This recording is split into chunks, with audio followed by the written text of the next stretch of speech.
Oh, aku tuh sebenarnya sore ini pengen keluar. Stase paling berat stase apa? Kritis.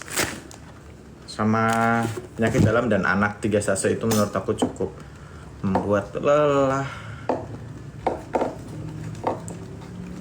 Oh my God. Cerita apa kak? Kemarin, semalam ya udah cerita masalah stase-stase itu. Artinya stase kritis, karena kritis pasiennya nggak bisa diajak ngobrol. Ya dia lagi kritis, pasien penyakit dalam karena penyakitnya kadang pada komplikasi, kompleks gitu kan. Terus kalau stase anak kayak ya untuk ngukur-ngukur antropometri anak itu cukup sulit. Gitu. Aku mau buka laptop deh.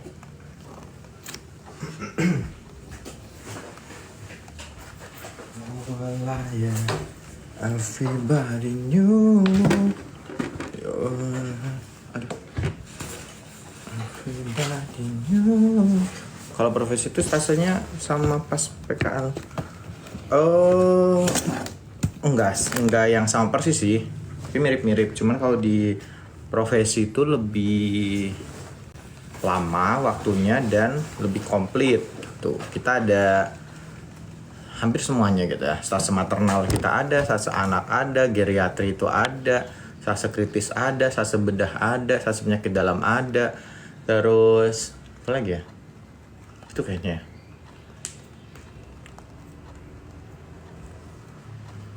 Bentar sih pas stase anak, tapi aku sibuk jadi nggak lanjut. Gitu. Jir, ada stase maternal ada stase buat ibu hamil, bahkan itu berat juga tuh.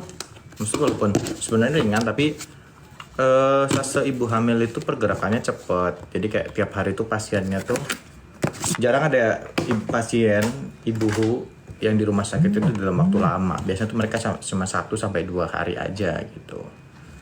Jadi buat kalian yang ngambil stase besar ngambil kasus besar yang di stase maternal itu biasanya kendalanya kayak baru diikutin sehari terus dia pulang. Alumni tahun berapa? Aku tahun 2021.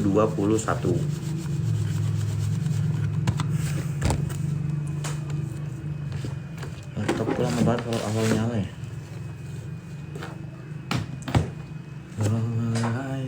Rekomen buku gizi yang berguna dari kuliah sampai kerja bang. Buku ini terus ada satu lagi, tapi aku taruh mana ya? Oh ini.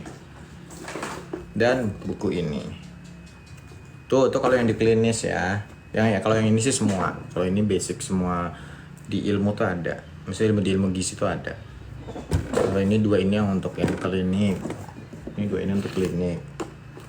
Terus buku mana lagi ya? Kalau yang MSPM, ada buku MSPM, ntar aku cari.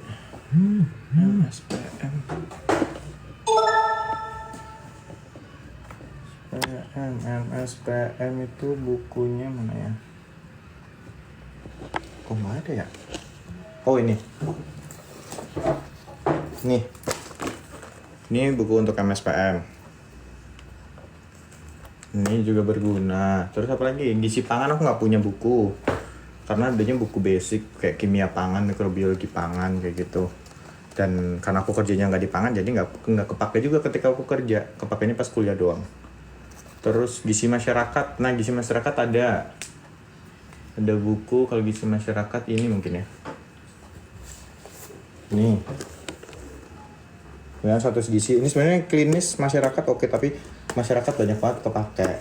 Apalagi karena kan ngukur-ngukur balita, ibu hamil itu ada di sini. Terus sama satu lagi yang survei konsumsi pangan mana ya? Ini buku survei konsumsi pangan. Ini juga bagus, banyak kepakainya. Sama sebenarnya ada lagi buat pangan tuh program. Cuman aku kok nggak ada ya, lupa aku. Pokoknya ada buku belajar tentang itu program. Itu buku Kesmas kayaknya, bukan spesifik gizi. Ada program-program kesehatan masyarakat gitu.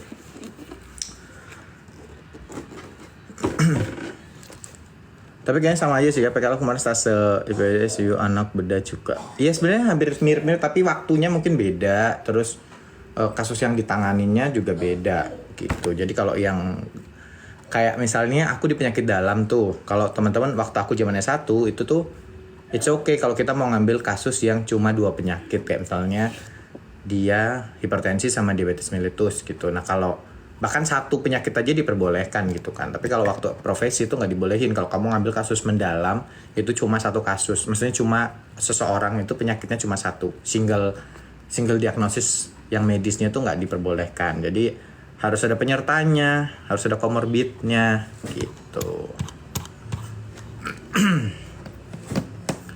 Kak, setelah lulus dietitian bingung nggak buat cari loker? Sebenarnya lowongan pekerjaan itu ada-ada aja.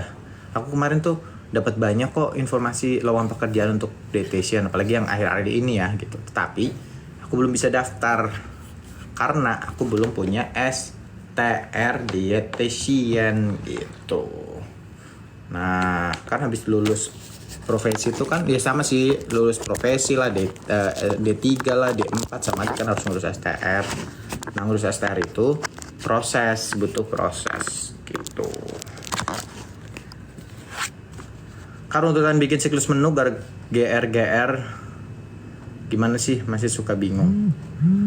Gimana ya runtutannya? Ya apa ya? Mau tentuin dulu siklusnya berapa kali berapa. Ada tuh di buku ini ya. Siklus menu aku pernah baca. Nah.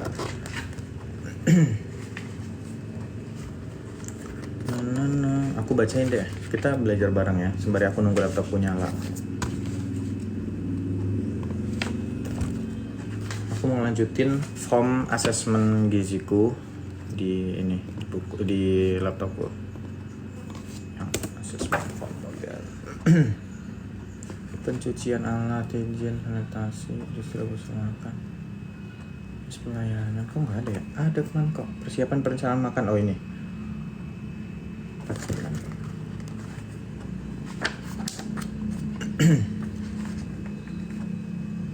Nah, jadi kalau mau ini lebih ke keuangannya ya. Atau enggak ada buku yang sistem penyelenggaraan makanan yang dari Kemenkes. Nah, ini buku ini. Kalau ini tuh e-book sebenarnya, tapi karena aku susah kalau baca e-book, aku print. Jadi ini aku print sendiri. Tuh. Dia tuh e-book dari Kemenkes. Tuh. Tuh ada bahas masalah menu-menu kalau nggak salah. Nah, entar. Menjadi menu makanan. Oke, ini 121.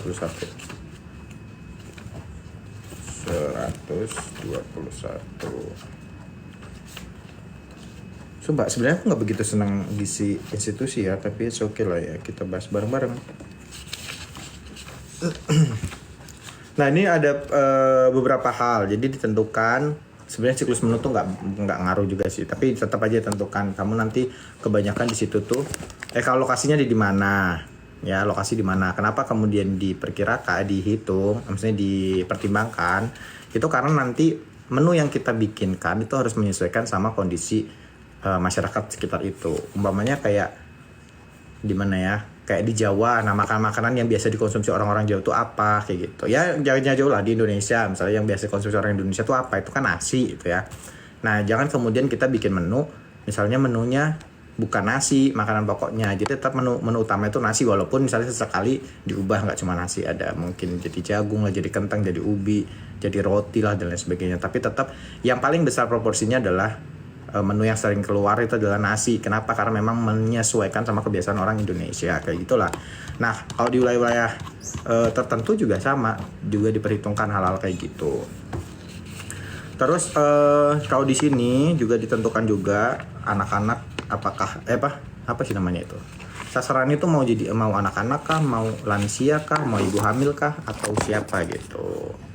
Itu walaupun sebenarnya bisa aja satu makan, tapi bisa untuk kesemuanya, tinggal nanti diatur masalah teksturnya gitu. Terus lebih ke ini juga sasaran yang jelas, ini siklus menu untuk rumah sakit kah, untuk catering umum kah, untuk traveler apa namanya, travel gitulah pokoknya, yang buat catering travel kah, karyawan kah dan sebagainya, itu juga perlu diperhatikan. gitu. Nah kemudian kalau siklus menu lagi dipertimbangkan juga mau tentukan mau yang gimana untuk pertukaran siklusnya. Jadi kayak apakah mau 7 hari, apakah mau 10 hari, siklus 10 hari, ataukah mau siklus yang 30 hari misalnya. Misal kayak gitu, itu perlu dipertimbangkan. Itu nanti menyesuaikan juga sama budget yang ada. Semakin tinggi siklusnya, otomatis budgetnya juga akan semakin tinggi. Gitu, karena setiap hari kan pasti beda-beda. Kalau siklus 30 berarti setiap hari itu menunya beda-beda sampai dengan di menu ke-30 gitu ya, hari ke-30 gitu. Itu juga perlu disesuaikan. Nah nanti kalau udah pertimbangin, saya udah ditentuin, oh aku mau siklusnya 7 hari misalnya, ya udah disusun aja pagi sama ini ditentukan juga waktu makan dalam satu hari. Itu satu hari itu makan apa aja, ada makan utama berapa kali, selingannya berapa kali. Nanti kalau udah kayak gitu yaudah langsung aja disusun, oh pagi ini, siang ini, malam ini. Sama ketika nyusun itu perlu diperhatikan jangan sampai ada pengulangan.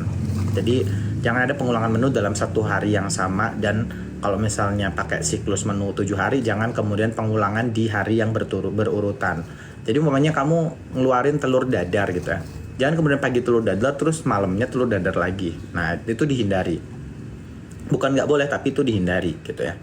Karena nanti takutnya bikin klien kita atau pasien kita nanti jadi bosen gitu. Kalau memang hari itu mau telur, pagi telur misalnya, terus sore misalnya ke atas karena keterbatasan dana gitu ya, akhirnya telur dalam satu hari telur keluar akhirnya jadi 2 kali gitu ya.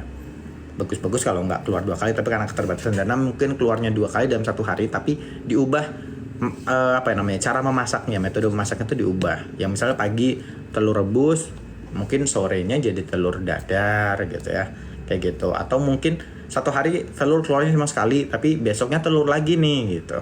Nah itu juga perlu diperhatikan, jangan sampai sama, jangan telur dadar kayak gitu. Itu bisa di trik-triknya tuh diambil dari situ. Tapi bagus lagi kalau misalnya jangan berturutan gitu bahan makanan, jadi dilihat dari bahannya.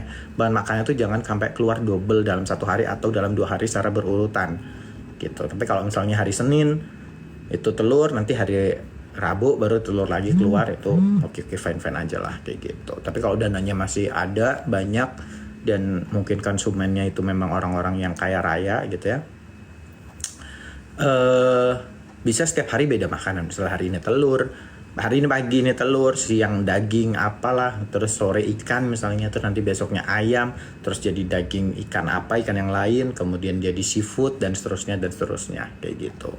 Nah terus nanti kalau udah disusun kayak gitu, ya udah deh, tapi nanti dievaluasi aja.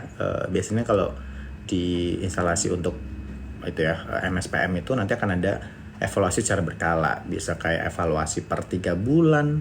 Bahkan ada kalau yang bagus lagi lebih singkat waktu evaluasinya itu lebih bagus gitu. Misal kayak sebulan sekali, atau biasanya kalau di rumah sakit itu bisa kayak 6 bulan sekali dievaluasi kayak gitu, dan seterusnya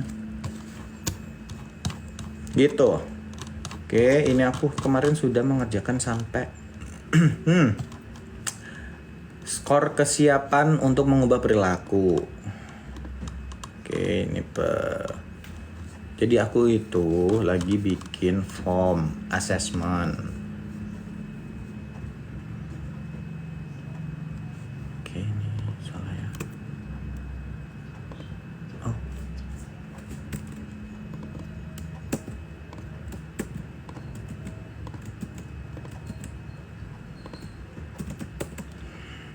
Kenapa loker gizi dikit? Enggak kok. Menurut aku banyak-banyak aja, nggak yang dikit-dikit amat. Kalau banyak banget juga enggak, tapi kalau dibilang sedikit banget juga enggak kok, tetap ada. Kamu lihat di Instagram loker gizi tuh kayaknya hampir tiap minggu pasti ada lowongan buka gitu ya. Cuman kadang jauh dan sebagainya gitu. Ya sama.